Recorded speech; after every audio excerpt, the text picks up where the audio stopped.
Hello and welcome to everyone joining today.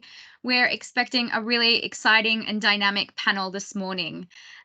So welcome to our panel discussion during Humanitarian Network and Partnerships Week.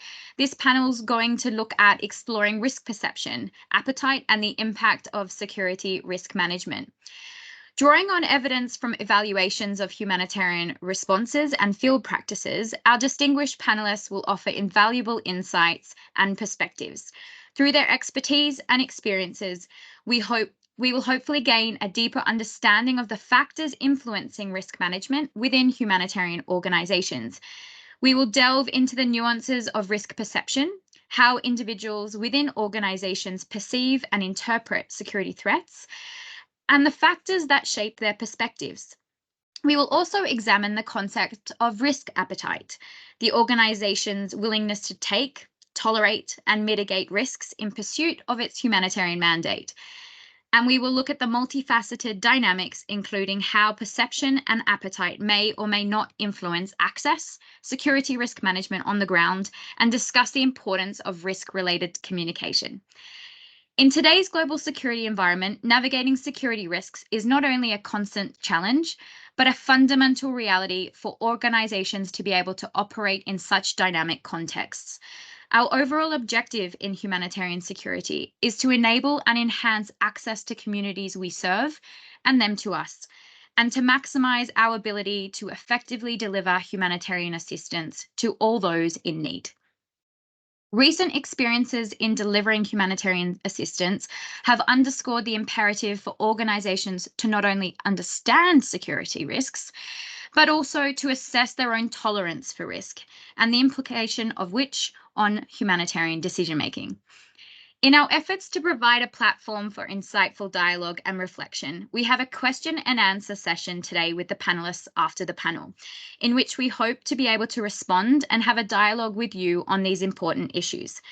The panel discussion will last for approximately 1 hour, and we will have around 20 minutes for questions from you. So as the panel is ongoing, please add your questions to the Q&A in the function in Teams, and it would be great to include in your question the location you're calling in from today so we know where you are. Thank you for joining us, and we look forward to an enriching discussion ahead. Before we start the discussion, I want to introduce our esteemed panelists and experts.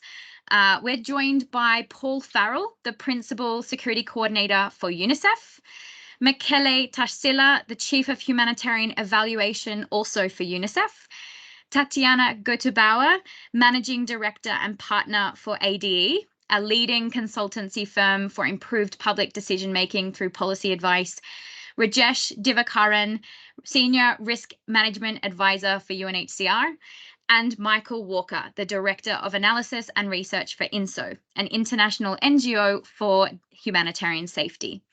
I'm Bridget Hancock, Field Security Officer for UNHCR, and today's moderator for today's discussion, where I hope to guide us through this discussion today. So, to kickstart today, I want to turn first to Rajesh. As part of UNHCR's enterprise risk management architecture, can you talk to the concept of risk perception and risk appetite as relates to humanitarian emergencies and operations? Thanks, Richard. Welcome everybody to the panel discussion. When it comes to risk appetite is generally defined as the amount and type of risk an organization willing to take for the pursuit of its objectives.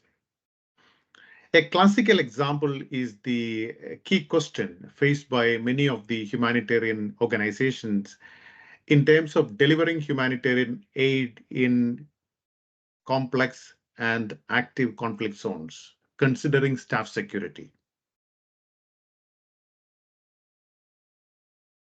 Risk appetite generally helps in decision making to make them consistent, efficient, and timely. Risk appetite also is linked to the strategy. As we know, strategy talks about an organizational mandate and in terms of what need to be done, how we need to do that. And risk taking is an active element in these two areas.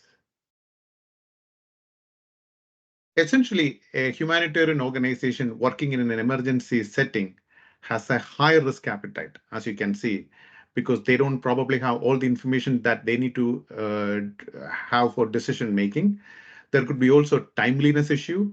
Emergency and humanitarian work are connected to timely action.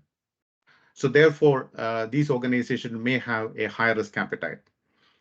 Essentially, therefore, risk appetite is an integral part of enterprise risk management. When it comes to risk perception is personal and it is subjective. It really refers to how an individual feels and evaluates risk.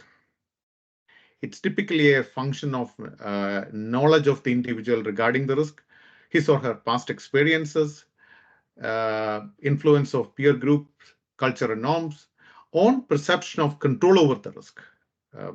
For example, different people sign up for emergency rosters and they may have different risk perceptions. A person who has lived through the experience of an earthquake maybe has a better capacity to respond to it. So essentially, both risk appetite and risk perception are connected. As far as possible, they should be aligned. Essentially, this alignment helps us to deliver on the mandate of the organization. Thank you, Rajesh. And we met recently following your evaluation and lessons learned exercise on the Sudan crisis. So what observations did you and UNHCR garner from that lessons learned process? So UNHCR undertook the lessons learned exercise during the acute crisis or regarding the management of the acute crisis of the Sudan conflict, which happened a year before. While UNHCR has successfully managed the crisis without loss of life or injury, there were several areas for improvements. And I want to highlight a few of them which are relevant for the discussion today. The first point is really about security planning. So we believe that there were opportunities for improved preparedness by sharing information in a timely manner and effectively communicating among the partners. As we all know, the UN organizations follow the UNDSS ecosystem, and that collective action depends upon information sharing and communication among the partners. And we also noted that different organizations has different appetite. I mean, risk appetite for staff security and safety. I mean, one could argue that in organization with a larger footprint, they might have a lower risk appetite compared to organization with a fewer number of staff members on ground. So aligning the risk appetite among the key stakeholders is an important consideration. And one important process that we have in place, which is the program criticality analysis, is a prerequisite to bring that alignment. And this is again something we felt like could have been done in a much more effective way. So linking risk appetite with the program criticality is an important consideration. I would also add that another point that we need to add is business continuity. So essentially helping organizations to prepare for an emergency like this or a security incident like this, getting them to manage those situations effectively and continuing the post-crisis situation in the most effective way through business continuity is an important consideration. And this is again an area that we found needs strengthening. The last point I will make, Bridget, is really regarding some of the staff perceptions, which is also a key topic of discussion today. We did a survey among the key staff members in the operation, and nearly 66% of the staff members felt like the operation was not fully prepared to respond to the crisis of this scale that they have experienced. Majority knew about it. Nearly about 75% knew about the situation much before. But less than 50% knew about the detailed planning and individual actions. Therefore, it again points towards the need for preparedness and response plan and bridging the gap between these two components. The last point is on training, which I want to highlight. More than 95% of the staff members completed basic training on security. Yet, 1/3 of them, in fact, less than 1/3 of them, felt that this training wasn't good enough to help in helping them to respond to the crisis. So it also calls for us really to rethink the trainings that we are doing in terms of bringing more case studies and drills and so on, so that people can actually get real-time experience of how to manage that crisis. Thank you. Thanks, Rajesh. And it's really interesting to hear because we put in place a lot of measures as security officers, but how effective are they? And do staff know what they're preventing or what they're mitigating? So Tatiana, I want to turn to you. How can we better integrate security risk management or reflect on security risk management in evaluation processes? Okay, so to my knowledge, I'm not an SRM expert, but SRM is more audited than evaluated. And so compliance checks are frequent, but assessing whether the compliance is bringing the expected effect or intended results is less frequent. So there are a lot of metrics, number of people trained, Rajesh just mentioned it, up-to-date security plans, risk assessment, reported incidents, etc. But of course, less measurement is available on whether SRM is indeed enabling safe and secure access. And so further reflecting on really these different goals or aims that SRM tries to achieve is actually very interesting. So how training, for example, is indeed increasing staff awareness, improve capacity, knowledge, fostering adoption of more appropriate behavior, improve ability to manage situation in challenging environments, etc., etc. This can, of course, be done through evaluation. Since SRM is really a cross-cutting issue, it can impact individuals, but also organization, and of course, at the end, affect a population in need. So evaluating SRM per se could be very interesting for learning, so improving SRM practices guidance, but also increasing intended effect of any intervention. But of course, if I want to link that to risk perception, I think that SRM could also potentially, evaluating SRM would also potentially highlight how important perception of risk is and how it might also differ from the objective risk assessment that any organization is doing. And so hence how maybe this misalignment or mismatch between risk perception, individual risk perception or staff risk perception, and the objective risk assessment might also impact people's behavior and hence impact program implementation. So as described, like just before I talked by Rajesh, so in UNICEF experience, I think that risk perception could play an important role in program effectiveness. And so, for example, really explicitly assessing how SRM contributes to program effectiveness can be a very interesting element to look at in program evaluation process.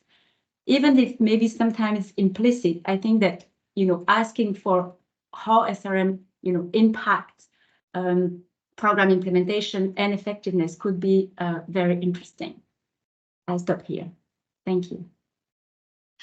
Thank you, Tatiana. And it's so great to hear from the evaluation and policy perspective here, because we can really learn a lot from other experts in the field when it comes to evaluation. I want to turn now to Michael. Michael, as the Director of Analysis and Research for INSO, it'd be really interesting for our participants to understand the trends with regard to whether an organization's access or their security posture or risk appetite changes in the aftermath of a security incident. What is INSO observing when it comes to this? Oh, thank you for the question, and thank you for facilitating the discussion today. It's already been fairly interesting. So from our perspective, humanitarians will exhaust all options to stay and deliver. Where there is access, they will leverage or take advantage of that. Broadly, we observe that individual serious incidents, do not consistently shift to risk management policy or access strategies for NGOs, with a little under 1/3 of fatal incidents in 2023, resulting in a significant change in policy or permanent presence for NGOs. I believe if given more time to interrogate the data from 2023, I'm sure that I would find the number would actually reduce if incidents that came as a part of a localized breakdown in security involved were integrated into that analysis. I think this may be linked to NGOs interpreting risk as inherent to their context, and they integrate this into their risk tolerance or risk appetite assessments. This makes sense given that about 11% of fatal incidents in 2023 were attributed to NGO profile and programming versus personal dynamics, crime, or other factors that we find within the data. Again, with this figure, NGOs are more likely to change policy or presence if an incident were to occur on duty. So NGOs do recognize and respond to work-related risk, but we do find within the data that it's difficult to attribute the majority of incidents, particularly serious incidents, to NGO profile or programming. That being said, larger scale events or rapid onset crisis often do change the profile or the posture of NGOs, and the sector is starting to collect data to substantiate this view. For example, going back to the Sudan example, humanitarians confirmed through a number of surveys that we conducted that conflict had in fact shifted significantly their policy and presence, which may be linked to a shift from a development environment to more of a humanitarian crisis environment. However, I just want to put a note here. This might be linked to other dynamics like an outsized role that bureaucratic and administrative impediments have played in inhibiting access and forcing shifts in policies for NGOs. So with bureaucratic and administrative impediments, we're also trying to capture quite a bit of data on that. And we find that it's difficult sometimes to capture the sweeping obstacles that we're seeing throughout the world, particularly in 2023. For example, certain passport holders may be blocked from entry into certain countries without explanation or policy backing. However, we're finding that there is data that's concurrent to this that can support the idea that bureaucratic and administrative impediments are significantly inhibiting NGO access and response. For example, we can track access denials or individual access denials while NGOs are in transit, while it might be a bit more difficult to integrate broad sweeping changes to the ability to NGO workers to enter a country given their nationality, for example. So just before I hand the mic back to my colleagues, I just wanted to say another interesting facet we find within the data is that there's a heightened likelihood of policy changes after thefts of aid goods, particularly when non-state armed groups are involved in those thefts. I think our interpretation as it stands now, we're happy to receive pushback or any commentary on this, is that it's fairly nuanced. But NGOs are very sensitive to financial or legal risk, given that other stakeholders within the architecture are very sensitive to that as well. But this lends credence to the ideas that NGOs are tolerant of physical risk. They understand physical risk, and they see it as a part of doing business. Whether that's a good or a bad thing, that's another discussion for another day. But this is broadly what we see within the data regarding risk tolerance and the articulation of risk tolerance. Michael, it's super interesting. I could listen to statistics and analysis all day. You're talking my language. But I think, one thing that really stood out to me is that it may not be an individual personal incident that changes a posture of an organization, but perhaps the broader context itself and the organization within that. So it'd be really interesting to turn to Michele now. Michele, I want to delve into the human side of humanitarian work.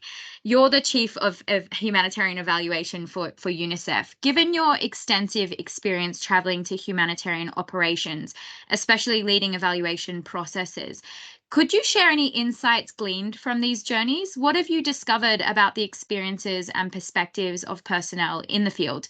And what observations have you made regarding their understanding about risk? Thanks, Bridget. Can you guys hear me okay? Great.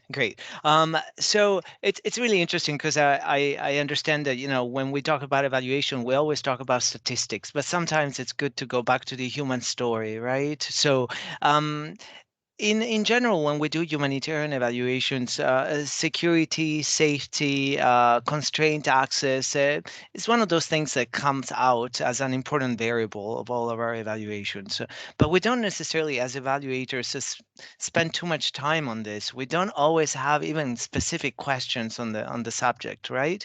So I would like to then frame my contribution as a sort of accidental learning. I was in the Horn of Africa very recently doing an evaluation of an L3 response to the drought. And I was talking to a variety of partners, both implementing partners, NGOs, and colleagues. And what really struck me is how there was a sort of misalignment or disconnect or inconsistency, I would say, rather. Sorry for using such a strong word, in the attitude that some of our colleagues in the field or some of the implementing partners in the field had when it came to security, when it came to risk. So there were definitely some very commendable colleagues that would just try very, very hard to go to the field, to go to wherever nobody else wanted to go. But there were some others that were felt pretty comfortable in their country office, basically saying, we can't go. It's just the nature of the work that we do.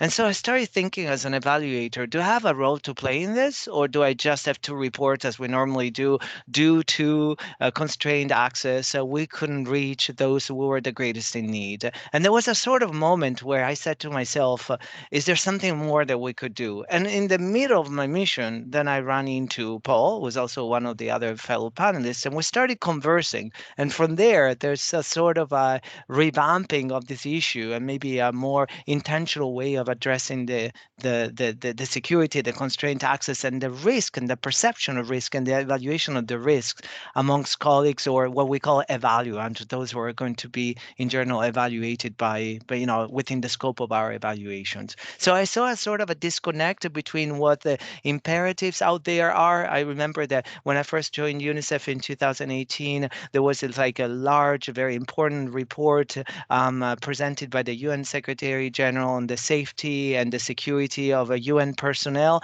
And it basically, I remember the Secretary General was calling for, a more effective security management system so we could deliver better against our mandates, against our results. But then when you go to the field, you see that it's not always, so easy to put into practice. Thank you so much, Michele. And just a reminder to colleagues, please put any questions you might have in the chat, in the Q&A for today, and we will make sure our panelists get to those questions after the discussion. Michele, I have a follow-up question for you. Sure. Based on these insights that you gathered, could you elaborate on some of the evidence compiled from the evaluations regarding personnel inclinations, whether or not they're willing or unwilling to gain access to specific field locations? What are the key factors that you've identified at the field level that influence or may influence these decisions? Sure. So maybe, it's good to, go back to that idea of disconnect that I was, discussing at the very beginning. So just based on our L3 evaluations managed by the evaluation office in UNICEF, but also based on some of the findings or recurrent findings from interagency humanitarian evaluations. These are the evaluations where all the agencies get together from the UN to try to evaluate the collective response and the outcomes of the collective response in any humanitarian crisis of a large scale. So we came up with this idea that there's kind of two attitudes. There's a sort of bunkerization attitude, which is a very strong word. Instead of staying in the field and deliver, it's mostly stay in the compound and deliver. And on the other hand, you have actors, including within the UN and implementing partners, so we're just accepting the risk. They're grappling with it and they're making sense of it, and they do negotiate access and they negotiate against whatever risks. So we've seen that although sometimes the risk assessments are saying you can go, there's this kind of different attitude towards those very, I would say, logical, rational, objective information that we have on where we could go and where we cannot go.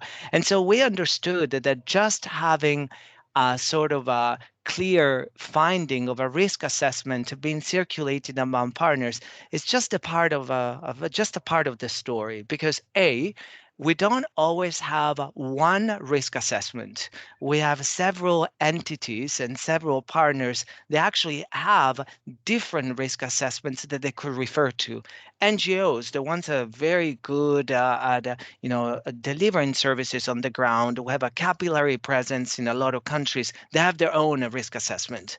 Then the UN has its own risk assessment. So already there we're talking about a fragmentation. So that makes the story even more complicated to understand. And then there are factors other than just a logical, rational understanding of what the risk assessment tells us. So we've seen that there are some personal factors. So sometimes it's the gender or it's the age of the person, or some, personal traits. There are persons that are naturally risk averse. So you don't learn in a training, not just because you become a P3 or P4 or P5 in the UN, you become a risk adverse person, right? And then there are some other factors that they're more cognitive in nature. Maybe it's the way the crisis is being portrayed, conveyed, or discussed on the media. Maybe it's the fact that somebody consciously is aware of some risk mitigating measures, and those risk mitigation measures are actually being taken, that makes a person a little bit more or less adverse to face the risk or to run away from it. But there are also, some more, just affective factors. There are some emotions, there are fear, completely understandable. So as evaluators, we're also very, very human, very accommodating, very understanding. And I feel extremely, it would be very unfair to just dismiss this dimension of fear whenever we evaluate humanitarian evaluations. And then, of course, there's also some other factors that are mostly contextual in nature. Maybe somebody has, as I said earlier, access to alternative data than those coming officially from the source of their own agency, which pushes that individual, the group of individual, to face the risk in a certain way or to get away from it. Of course, it's really interesting to see how there's a sort of tendency, and this goes back to what we were discussing while preparing for this session. It's true that some of the actors or some of the partners are willing to take the risks, and I think we need to commend the incredible work that they do. But there are also some others that are just withdrawing, or they're a little bit more skeptical, to intervene. And what we have seen is that in general, there's a tendency to shift the burden of facing the risks onto the implementing partners themselves, or the TPM, the third-party monitoring. And so it's really interesting because sometimes as an evaluator, you go ask UN agency staff or people who are supposed to be knowing what's happening in the field, and you ask them, so where should we go for this evaluation? And some of the managers of the projects that just respond, just talk to the implementing partners. So it's very difficult because of the risks and the non-acceptance of the risks and the non-negotiation of the risk. It's very difficult to monitor the activity, to have even like a superior strategic understanding of where your project is going. So when an evaluator like me shows up asking questions about the project itself and about the strategy behind, having a simple answer such as, what we're trying to do here is this, and this is the strategy that we're implementing, to get to the source of that information through our colleagues, sometimes it's not given, and we have to rely on the implementing partners. And that there's a whole issue of duty of care, of course, of staff well-being, that sometimes it's looked at with some due attention, sometimes unfortunately it's a little bit overlooked. And we have a really, really interesting panel on this later in HNPW for colleagues who are joining us later in the week. Final question for you. How can evaluation be a tool to support addressing the challenges humanitarian organizations face around risk perception? Okay, so I guess that the first thing we need to do is, as evaluators, we need to build bridges with the professionals who are more directly in charge of risks, or measuring risks. I think it would be very unfair, almost arrogant on my part to say, well, we're going to start doing evaluations just of this specific theme, or we're going to come with new variables. I would rather say, let's try to first understand this strange animal, which is called, security management, and let's try then to build on those. So for me, maybe there are three things that we could do, like a low-hanging fruit. Well, first of all, once we start conversing with those colleagues within or outside of our organization that deal with security, I think it would be good to add at least one question on security in all our evaluations. And I think there are several entry points for including those questions. As you all know, when we do evaluation, we have some evaluation criteria. For humanitarian evaluations, we have a very specific evaluation criteria, OECD ALNAP. And I would think, I've been thinking with my team, where would a question on security fit? And we were thinking that it would fit under effectiveness, but it could also fit under relevance, or maybe under coverage, to understand why we couldn't, or why are we able to, cover the needs of those, most in need. Then I guess that the second strategy that we could put in place is to shift from that accidental learning, like the one that occurred to me when just through conversation, I understood that there were many of our colleagues or partners that were having a little bit of trouble in negotiating the risks. So maybe this shift from accidental learning to a little bit more intentional learning. And I think what we should do, we should look at the findings of the risk assessment and then play the role that evaluators are normally expected to play. Ask the why and the how questions, which sometimes, the security experts, they normally try to address through their own work or through their own consultations. But I think when you have an independent party that try to come in like an evaluator, trying to address those questions on the why and the how, things are working or not working, why risks are being well taken and accepted or not so well taken, that would be like an added value of our profession.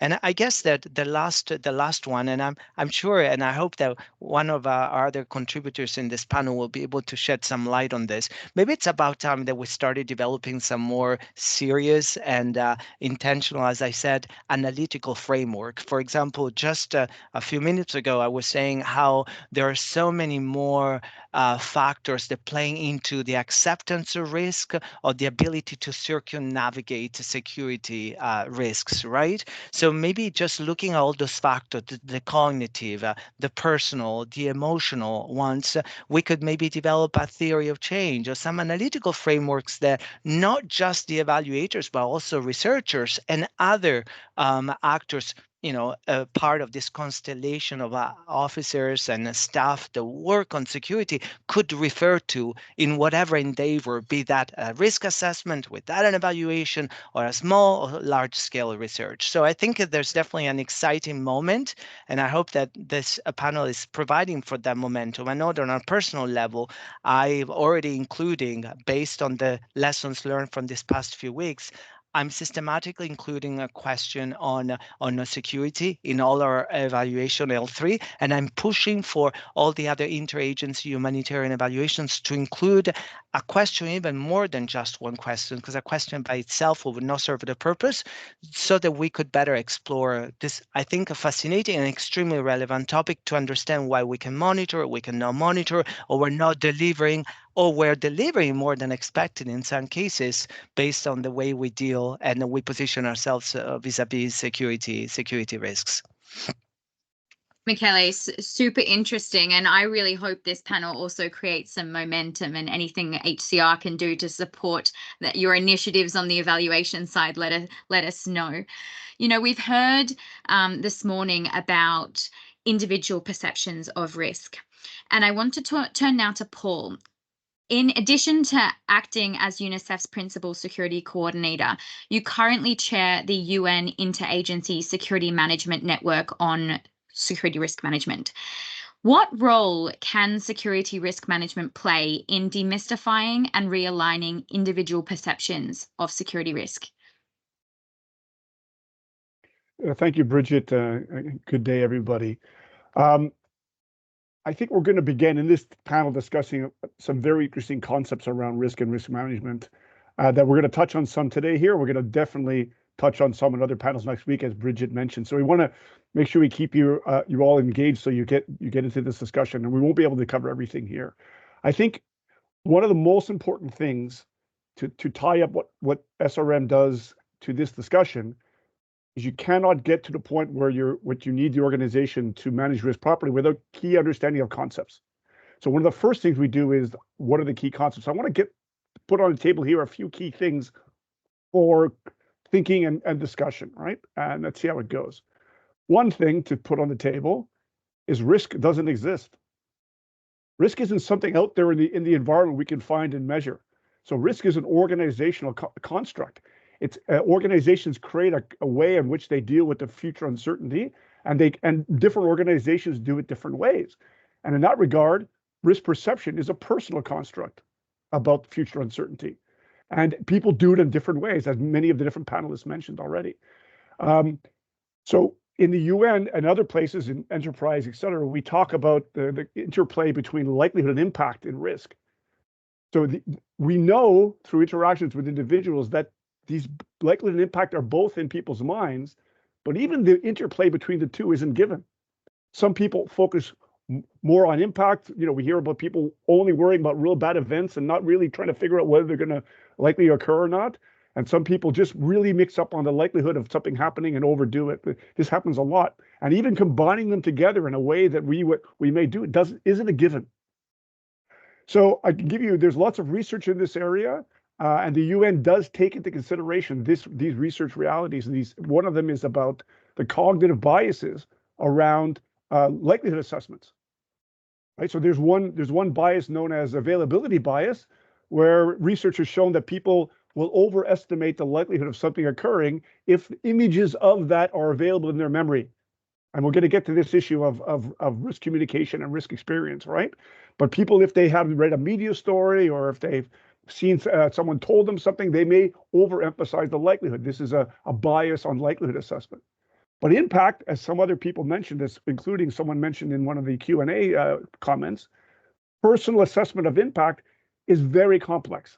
It includes multiple issues, including values, issues in doing social prestige, family, fear, and all these things come to play in people's assessment of just how bad something would be, or how effective a measure may be.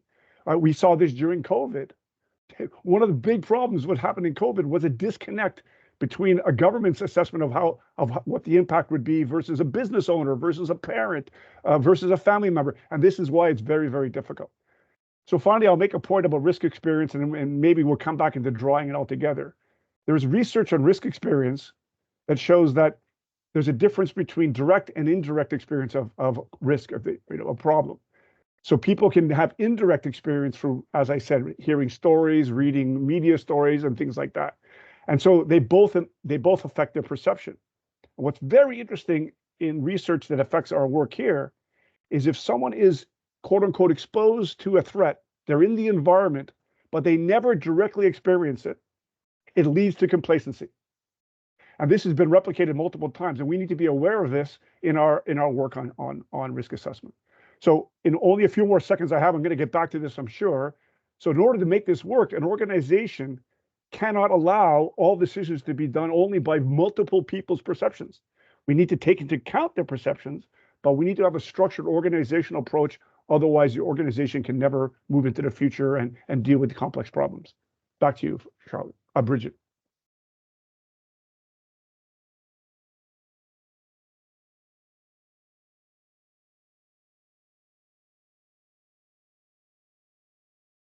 It has been disconnected somehow.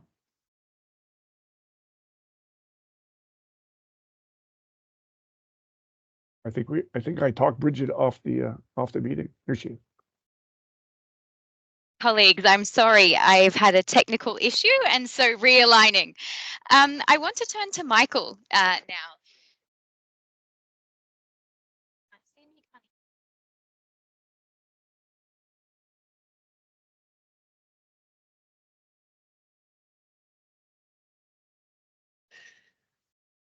Hello, Bridget. I think to respect the time, I think you were going to hand the mic back to me. So if you don't mind, I'll go ahead and move into the next question. And I see you're adapting and overcoming while moving around this office, it seems like. So I'll go ahead and present the question and then go ahead and respond to it while we get the audio issue resolved. Take mine. You said.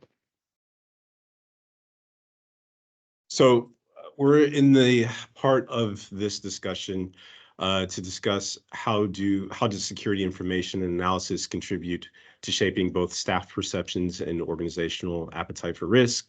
We're looking for examples or insights onto how access our security information and analysis influences our attitudes, similar to what Paul was speaking to previously, towards risk-taking and how it informs organizational decision-making processes in managing security risk. So to jump into responding to that question, I'd like to start out by saying NGOs are more often looking for solutions rather than reasons not to aid those in need.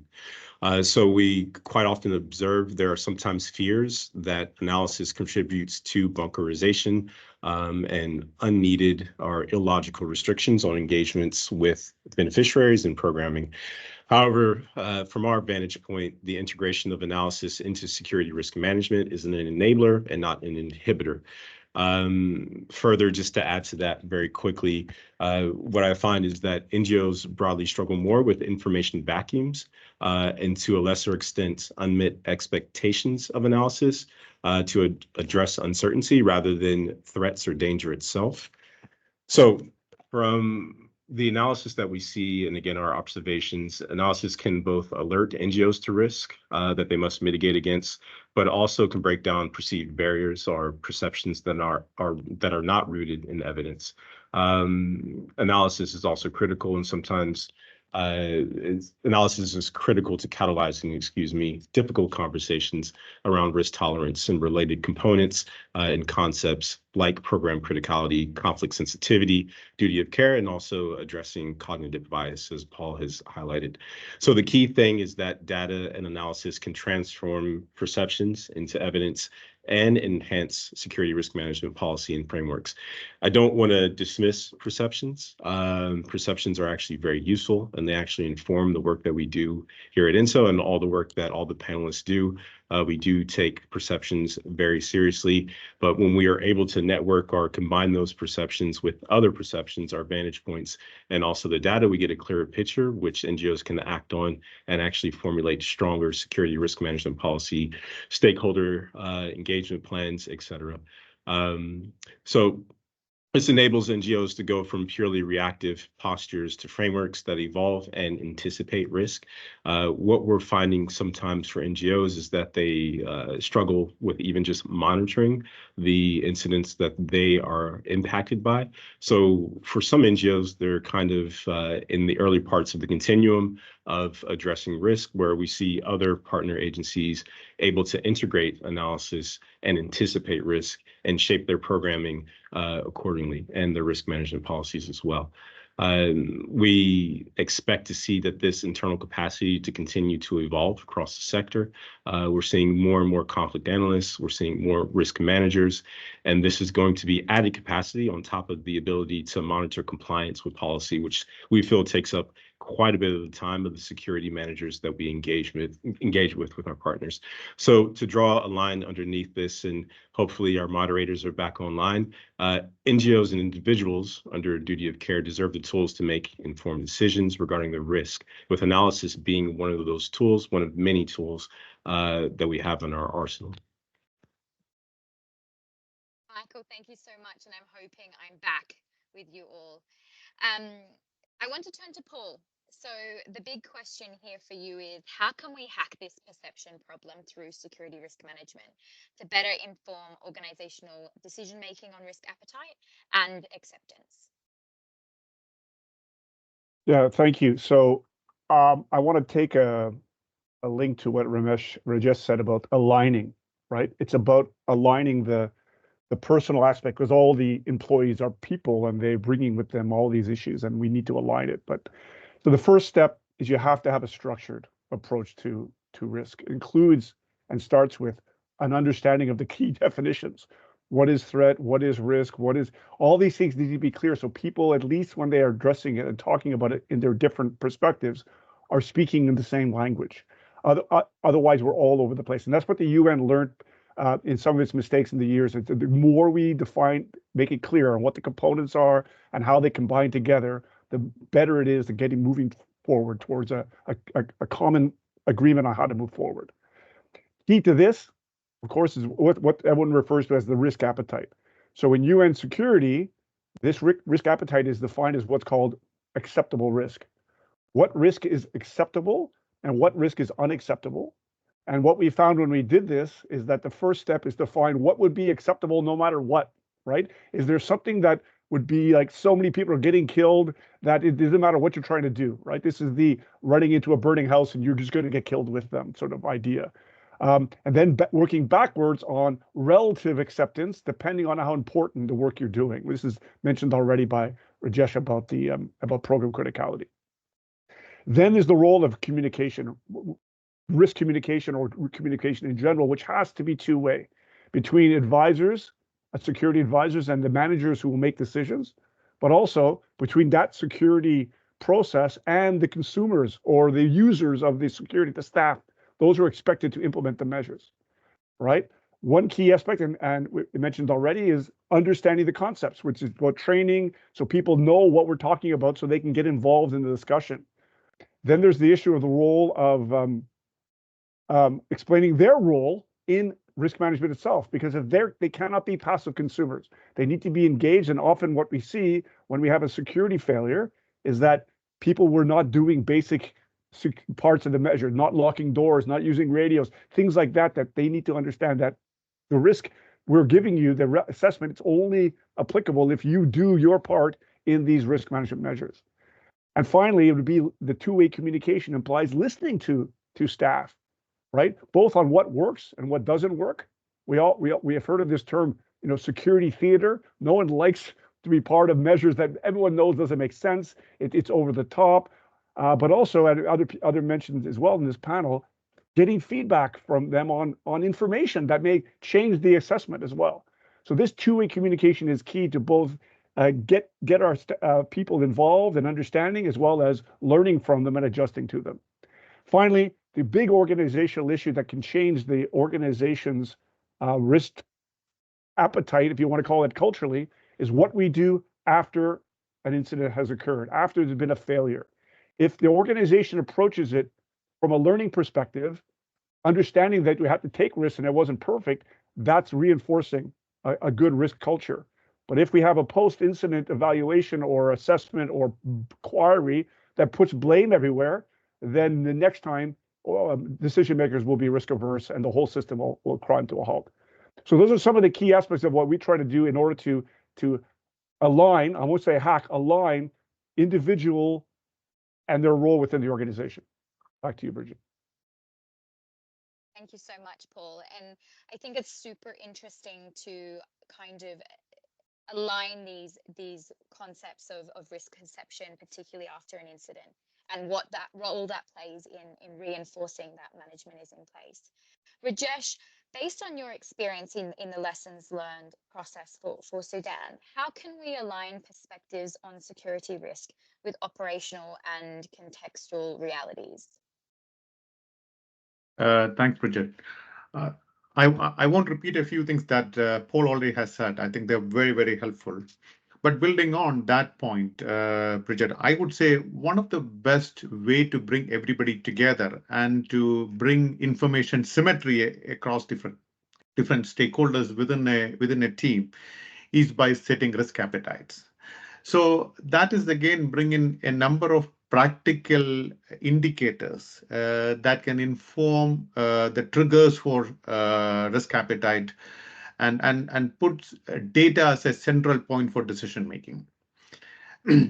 That also need to be combined with the staff perception. So it's not only the objective data that we are bringing in, it's also the perspectives and the inputs from the staff members to make the risk appetite work. Indicators is one thing, the action around that and the implementation bit is another thing where, which is much more of a human action. The second point is really related to empowering frontline staff with the tools and training to accurately assess security risk in real time.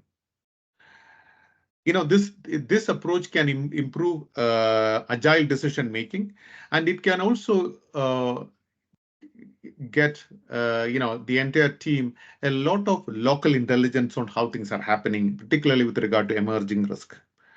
So, for example, when a team reports on the number and type of security incidents from a particular geographical area, if the information is real time, if the information is much more based on ground, the preparation around this is better, and the action is also going to be more effective. So really that frontline engagement is, I think, something that we need to do systematically.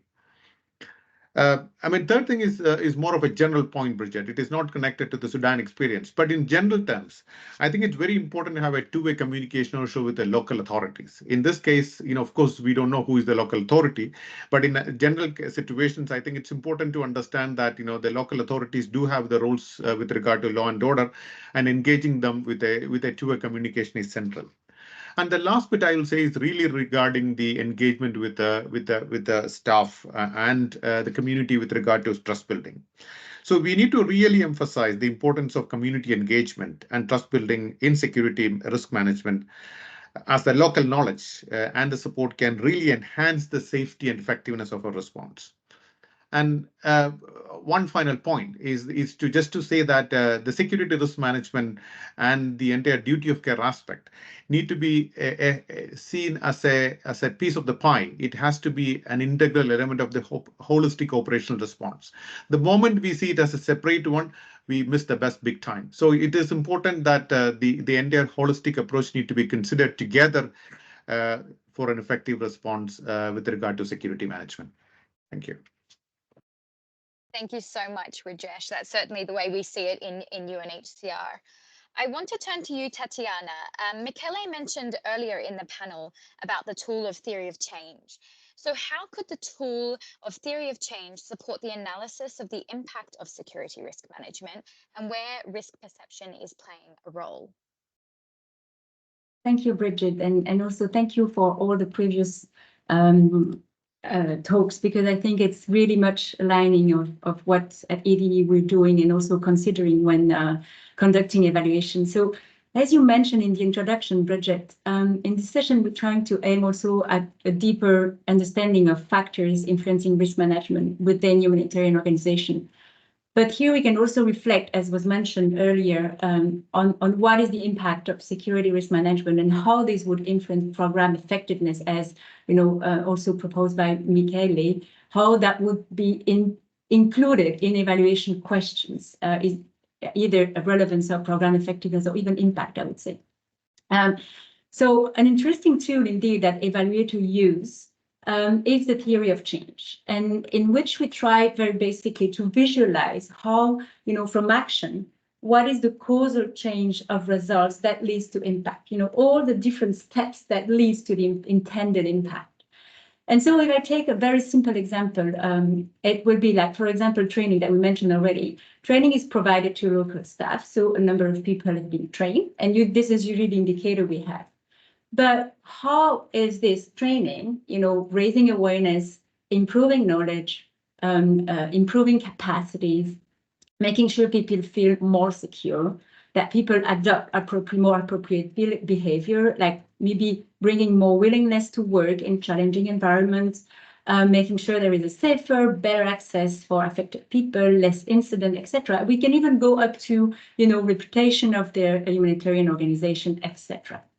So when we develop this causal change of results, we always use this participatory approach, right? And we all try to disentangle what effect would come first. And, of course, it's not always linear. It could go different ways.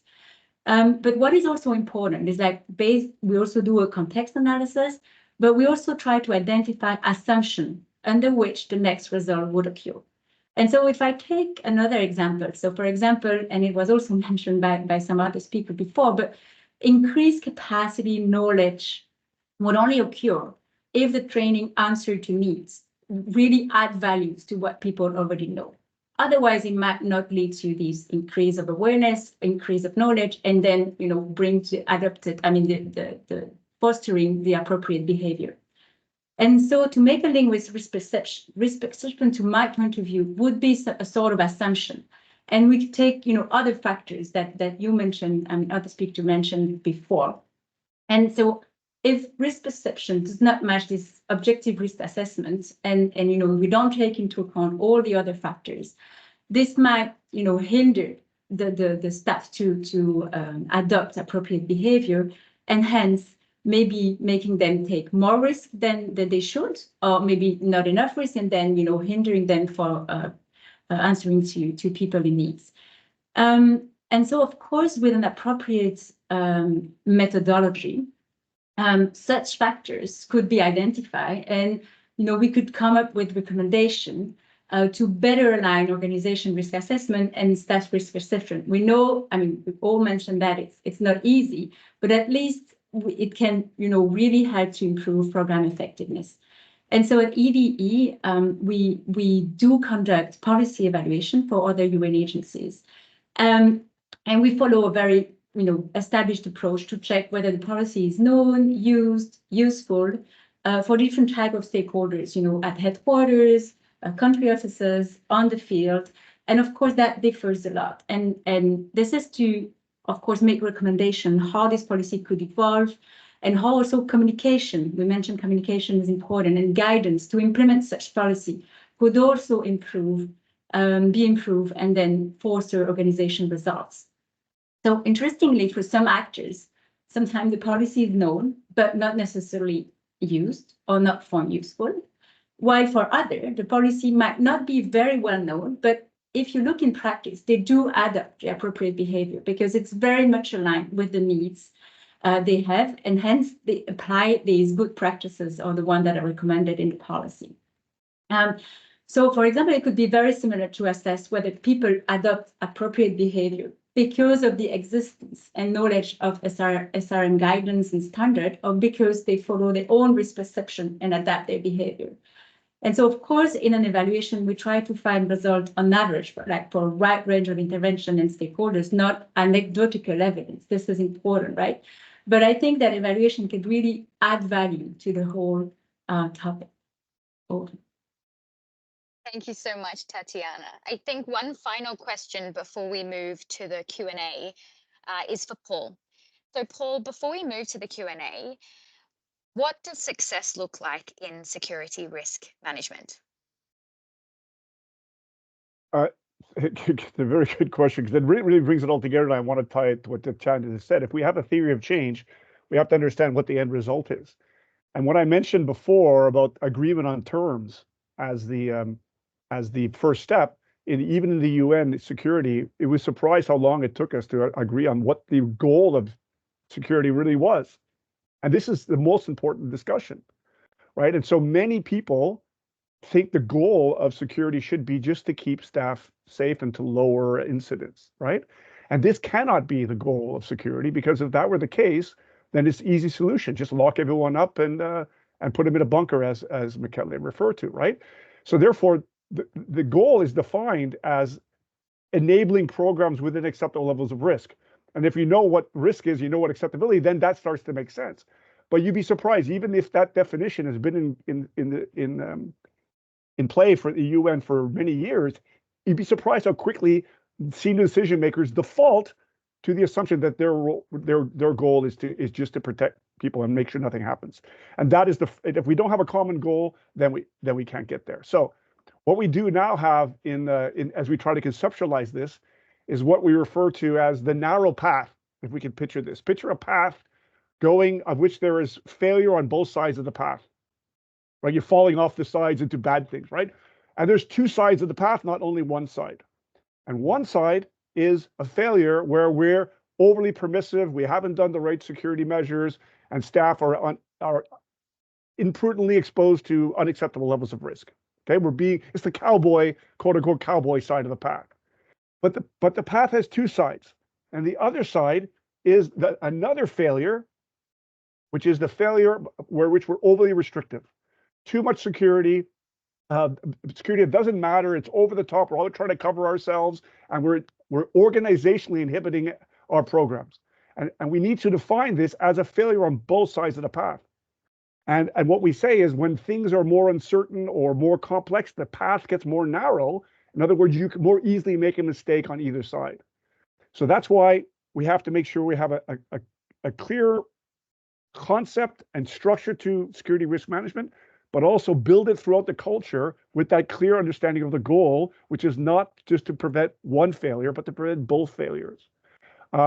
And so the SRM, whether it's in UN or some other place, the analytical and conceptual framework of assessing and making decisions needs to be just complex enough to catch the nuance to add value, but not so complex that it's unworkable, unflexible, too slow, and that is very difficult to do.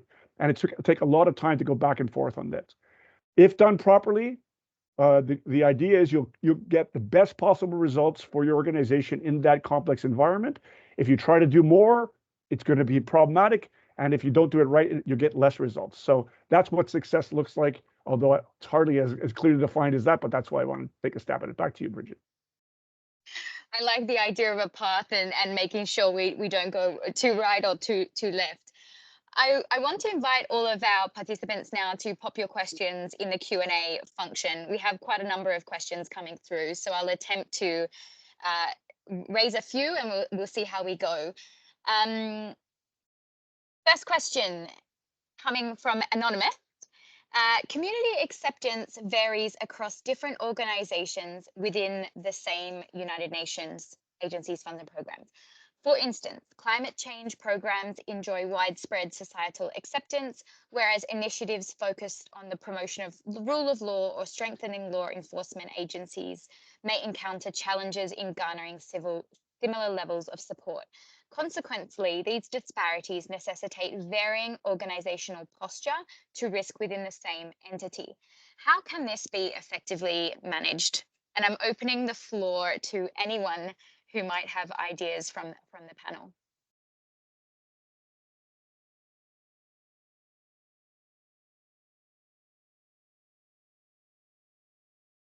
Go ahead, Paul, you're up first. Yeah, I'm talking too much. So this is a very important a question that links to my concept of nuance, right? So in the UN, if our security risk management doesn't allow for the nuance between how different organizations may be exposed to different threats because of one part would be acceptance, then we're not catching it, right? But at the same time, if everything is so different, then there's no way we're going to make decisions. It's all over the place, and we can't move forward. Definitely, what we're trying to do is allow for what we refer to in our system ad hoc security risk management processes for individual entities in individual contexts within certain timeframes. To say that, okay, if UNICEF is doing a polio campaign in this area, or HCR is doing this in this area, we can look at the way we evaluate the threats, the way we evaluate the effectiveness of the measures, and in it includes, well, what's the perception of the population, right? And really what we're talking about here is violence against us to stop us or to influence us. And the more there's community communication, the more we learn what would be the source of that violence, et cetera. I'll add one more point that I'll pass over. The issue of violence, of course, in communities isn't only about the community.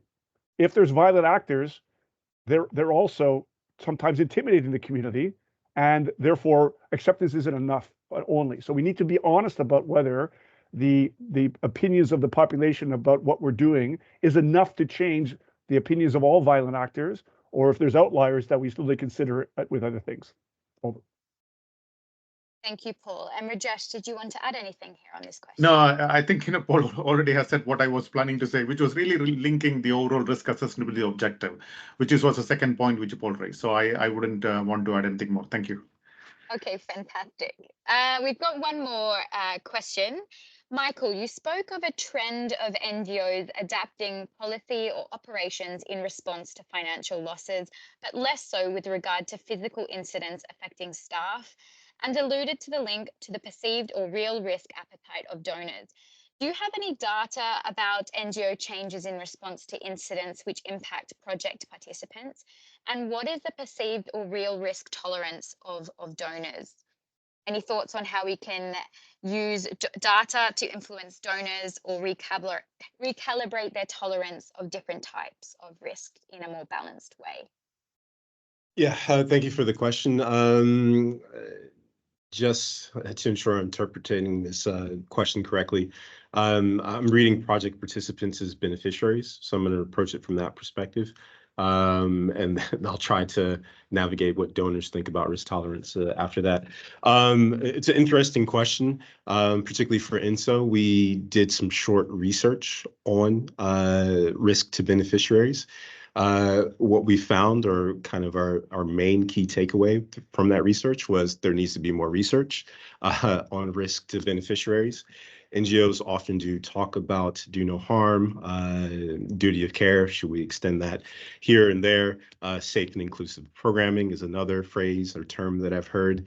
And again, what we found is within that need for more research, we'd like to see more reporting from our partners regarding if there are incidents or issues involving their beneficiaries. That's not to say that NGOs don't do a great job already of reporting incidents to INSO and other actors like UNDSS, for example, but we did find it difficult to at least find data relatively quickly on incidents impacting beneficiaries. To dig a bit deeper, while probing through some of the vulnerabilities, there were some nuances and some sub-dynamics, like increased vulnerability at campsites or distribution sites. I don't have the details or the report in front of me, to be very honest. But again, the primary takeaway that we had from that exercise was, while there's interest in the subject, there needs to be more raw information and data to make some evidence-based assessments of that issue or that potential issue. In terms of the perceived or real risk tolerance of donors, I'll try not to get myself in trouble. I don't have a ready-made answer for that, to be very honest. I'm not a donor. I work for an international NGO. But yes, I mean, going back to kind of the allusion that my colleague Maureen picked up on, that was what I was alluding to. Our interpretation is that NGOs are a bit keen to make sure that they don't violate or cross any kind of donor policy, particularly regarding the theft of goods or the goods ending up in the hands of non-state armed groups, particularly those that find themselves on, lack of a better phrase, counterterrorism legislation rosters or lists. So yeah, I think there are multiple types of risk, and maybe that's what's informing how donors look at these types of things. Just to start with something controversial, we'll say risk transfer, risk sharing, capacity sharing. I've heard different terms for kind of a similar dynamic or the same dynamic. I think donors intentionally are sharing the risk, which is not in and of itself negative. And a lot of partnering with NGOs and UN agencies is to share that risk, because they see that NGOs have the capacity to address that risk more than donors do. On top of that, aside from physical risk, there's also reputational risk. Maybe donors are not ready to take on that reputational risk. If a diplomat regretfully loses their life overseas, they might be seen or digested different by the wider public than an aid worker or a national staff member or international staff member, whatever it may be. Also financial risk as well. Although we're all using taxpayer money, we're not politicians. We're donor governments, even though they are not politicized, I would say, and very focused on the humanitarian imperative. They are part of a larger political discourse. So I think they're very keen on limiting the impact on reputation through financial risk as well. So again, I'm not a donor, so I'm a bit hesitant to speak on their behalf, but those are my initial thoughts on that question.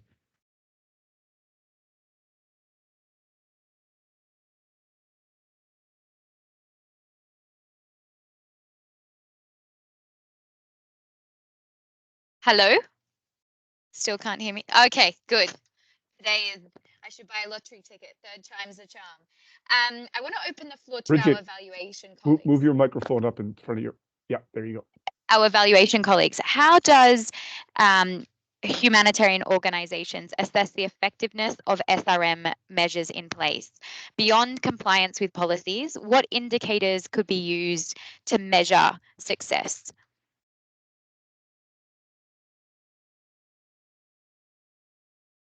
Michael, please. Yeah, just to spark the response, nothing highly insightful, but I think all of us have spoken to this. It is important to engage with the end users of security risk management systems. If we're looking at ourselves as enablers of aid to those in need, that's our ultimate overarching mission of all the work that we do. It's important to understand by the end users, which are usually the programmatic people and the programmatic staff, how has the risk management policy and procedures actually enabled their work. Also, there are a lot of phrases, we've talked about phrases and terms throughout this, but we talk about things like sustainability and resilience.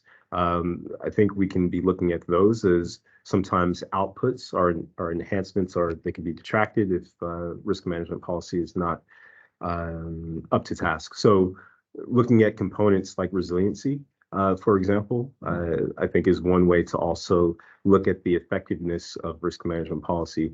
And again, looking at the left bounds and the right bounds, or how risk management policy can lend itself to bunkerization, or it can lend itself to risk habituation, excuse me.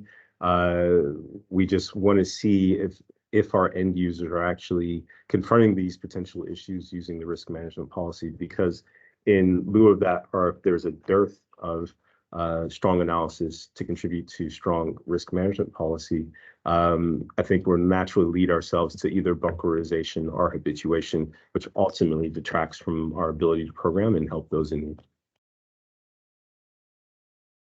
Tatiana. Yeah, thank you. So I don't think I can provide indicator names, but I can definitely see how we would, as an evaluator, try to come up with indicators. So I think it's really developing this theory of change and, causal change of results, and also to reflect on what Paul said, like definition of concept is important. So how do we define what? So aligning on this is very important. And then what we usually see is that, finding good indicators with great names is not difficult. But what is difficult is to have the right data to measure what we want to measure. And so I think it's important to remain humble and practical here. And so it's just defining an indicator for which we have data. It could be quantitative, it could be qualitative, but then have a way to collect the data in a meaningful way to get reliable data, because then you need to keep the trust of people, what you're doing, instead of you measuring something, how do you measure it? And so I think this is very important. And maybe second point I want to make here is how maybe SRM contributes. So there is a lot of other factors, you were mentioning, number of people in need, whether you deliver, aid and timeliness and for many people. But I think what is also important is to see, okay, there are other factors than just SRM playing a role. So it's like, how do we assess SRM contribution to some, achieved impact or achieved results? Yeah, over. Thank you, Tatiana. I think this is also the vein in which Paul was going down in terms of what does success look like. Michele, did you want to add anything here? Yeah, so I wanted to follow up on what Paul had said earlier. The risk is an organizational construct, whereas a risk perception is a personal construct. So if we look at risk perception as a personal construct, then I would probably shy away a little bit from looking for an indicator or a quantitative indicator. I would just bring it a little bit more on the qualitative, data collection and analysis front. So I think that one of the questions, one of the issues that has been raised is sometimes SRM or security in general has been perceived as too many rules, too many compliance, too much, to the point where you get so confused, you don't know what's right or wrong or what's feasible, not feasible. You just decide not to do it. Even as an evaluator going into a country, having to go through the security training during the first 3 hours of your stay, you're thinking, oh my God, I cannot even get out. I cannot do anything. I could barely breathe in this duty station, right? So I think that maybe one of the variable, and it's more qualitative, it's not an indicator per se, but it would be interesting to ask, to what extent do you think that SRM is more of a problem-solving, structure or infrastructure? To what extent do you think that SRM allowed you to actually, find a quick solution to your problem, whatever that problem could be? And then also, I think somebody made a comment about the fact that maybe we should listen a little bit more to the local staff or to the people on the ground, that maybe some of our risk assessments are a little bit too north-centric or, west-centric. So I wonder if, since we are 2024 and we need to be more contemporary, also when it comes to our risk assessment, which may consider universal and perfect and dignified, etc., we could also try to assess the inclusiveness and of a risk assessment, so the SRM as well. So on the one hand, we have the inclusiveness, and the other hand, I would say, to what extent is the bunch of rules that we have to comply with actually helping us to solve problems, and not just to, as Paul was saying, ensure that everybody's safe without considering the final delivery and the impact that this could have, or unfortunately in many cases do not have. Thanks. And we do have a very interesting panel later in the week on how to make security risk management processes more inclusive. So please listen into that, colleagues on the line. I have another question here from Matt. He linked to your last statement, Michele. How can we make risk assessment enablers of higher risk tolerance rather than a blocker? Is there a link to clearer understanding, deeper discussion of the humanitarian principles among field teams to make better decisions where we physically need to operate? ProCap in Geneva. Anyone have an inclination to respond? Sure, Michele, over to you. Then over to you, Michael. Sorry, Michael, I beated you by 1 nanosecond. Yeah, no, I think that, just it's really interesting because we're now starting to actually replace some of the evaluation criteria with the humanitarian principles, because there's a new guidance. I'm actually doing a pitch now with the other UN agencies in UNEG, the United Nations Evaluation Group. We've come up with a guidance on how to evaluate with humanitarian principles as sort of the reference, either building on the evaluation criteria or even replacing them. And I was just thinking, if you think of humanity, the humanitarian principle, we need to intervene and we need to provide services whenever those are needed to alleviate human suffering. If everyone had the principle in mind, not in a booklet, but as the base of the premise of everything that we do, even the acceptance of risk, or the willingness to negotiate around those risks, I think will be there. But sometimes we forget those. And this is very true, especially for those staff, with all respect, that find themselves in a duty station that has become a hardship post, but has not been traditionally a hardship post. So there's a lot of development professionals who've done 20 years of development, and now they find themselves catapulted, so to speak, in a context where the rules of the game are changing, where the humanitarian principles are now imperatives. So they should be imperatives everywhere, right? Regardless of what degree of risk or criticality or hardship the place is associated with. But I think if somebody had the humanitarian principle clearly stuck in their head with some good models, senior and peers, senior people and senior colleagues and peers that could, so to speak, show to them how to do it in practice. I think that the discussion on risk and perception of risks and bunkerization may be very different from what is actually today. Thanks. Thank you, Michele, and over to Michael. Yeah, just really quickly, it's a great question from our colleague Matt, and I find the phrase enablers of higher risk tolerance fairly interesting. personal opinion, I would say, and would love to hear from the other panelists.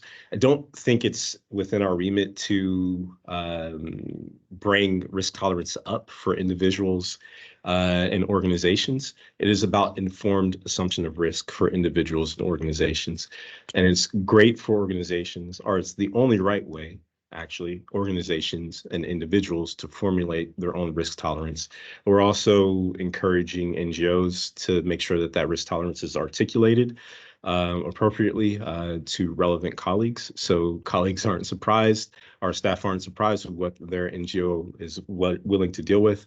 I'm not quite clear on what level, or if this needs to be all staff communications, or what level in the hierarchy this type of articulation, where that needs to happen, but it does definitely need to happen within senior leadership, because you'll be surprised at some of the disagreements. I think we were talking about this earlier, that you'll find within senior leadership regarding what risk tolerance is, or risk appetite is, what risk management is seeking to do. So yeah, I think at the center of all this is agency, whether it's a national staff colleague, if it's an international staff colleague, if it's a male aid worker, if it's a woman aid worker, if it's a person of color, if it's a faith-based organization, if it's a large organization based in Northern Europe, there has to be agency within all the processes when you're assessing risk, because without that agency, without that tailored perspective, without the integration of organizational and individual capacity and vulnerabilities, then the risk management policies and assessments are actually not very useful. So I just wanted to make a quick comment on that turn of phrase. Thank you so much, Michael. And I think we're coming to the end of our Q&A session because we're running out of time. I want to turn to each panelist and offer you a chance for some final last thoughts before we close today's panel. So firstly, I'll turn to Rajesh. Do you have any calls to action or things for colleagues to do once they're implementing what we've discussed today in the field? Thanks, Bridget, and thanks to all the panelists. I have two conclusions, or two calls for action. One is really a point about informed risk-taking. As each of us, as individuals and organizations, should promote practical risk-based decision based on empirical data as much as possible, supplemented with qualitative information. That's number one message. Number two is really about leveraging partnership. I think there was a discussion about risk transfer. We can also bring the concept of risk sharing, because at the end of the day, whether it is a donor or an implementing partner or a local NGO, all of us are working towards the same process or same purpose. And how do you ensure effective risk sharing as opposed to risk transfer? A concept that is worth exploring at a later point. And the third point is, again, is a simple point. I think we need to continue to reinforce the fact that an effective SRM is an enabler for effective program delivery. I think that's an important notion. It's worth reiterating, even though it is in the minds of everybody. Thank you. Thank you so much, Rajesh. Michele, I'm hoping you have some words of wisdom for the last couple of minutes of today. Thanks. Thanks so much. I don't know if they're really words of wisdom, but I think, one of the things that's come up also based on the questions that were asked, I think we should try to make SRM a little bit more principled. I think that could probably be very useful. Also, I think the focus has been very much on complying with SRM, instructions and guidelines, and maybe not so much as being invested in terms of learning. And so I would like, and this is more of a call of action, or for action, or a plea to everyone, to those who are more of a security experts, to exploit whatever opportunity they have to use evaluations and research, not just their own risk assessments, to get into the nitty-gritty of some of the issues that we discussed today. And at the same time, I would like to encourage the evaluators who are sometimes very tangentially, very superficially looking at security to learn a little bit more about this fascinating world, because it's very true that sometimes one of our key findings, recurrent findings, is that although we were able to deliver on the ground, we didn't always reach those who were the greatest in need.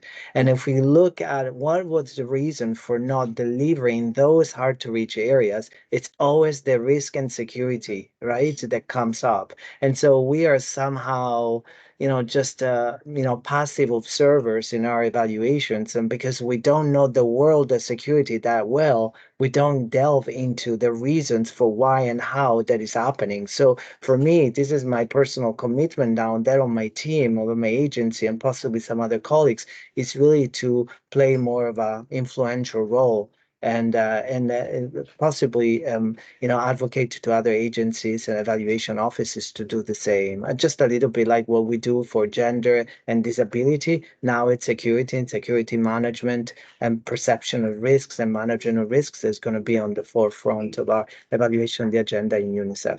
Thank you. Kelly, and that's really exciting to hear. Paul, any final reflections or calls to action from you? Certainly trying to find my button.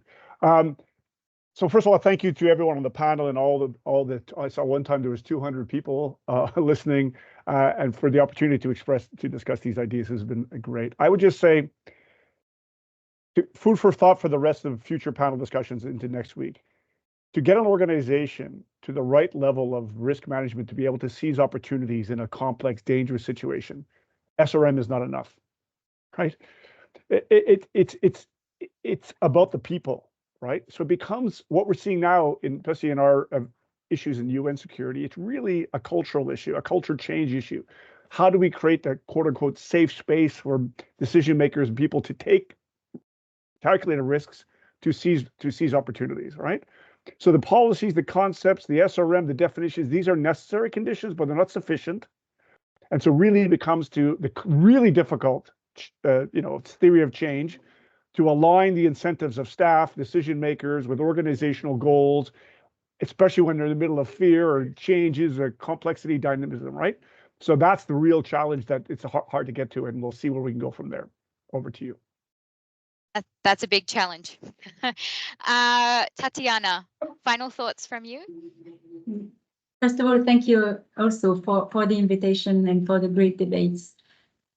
So I would jump on what Michele said, and I think that, going from auditing compliance check to evaluation seems to be also based on this discussion, and many other discussion I had with few people working in this area would be very useful to improve learning. And so also the more this question is brought into evaluation, it will add, it will increase the level or the number of evidence and then improve learning as a whole. So I think that evaluation are public goods that really feed into the public debate here. And learning is, of course, key in evaluation. But then jumping on something else that was said before, we need an analytical framework to do so. And so not only quantitative, not only data, but also storytelling, understanding mechanism of change, understanding what's going on the field. And then the importance of inclusiveness, as mentioned earlier, is very important, because I think local staff are too less often, not so frequently involved in all these, reflection about, what brings what is important, what factors is hindering or fostering change.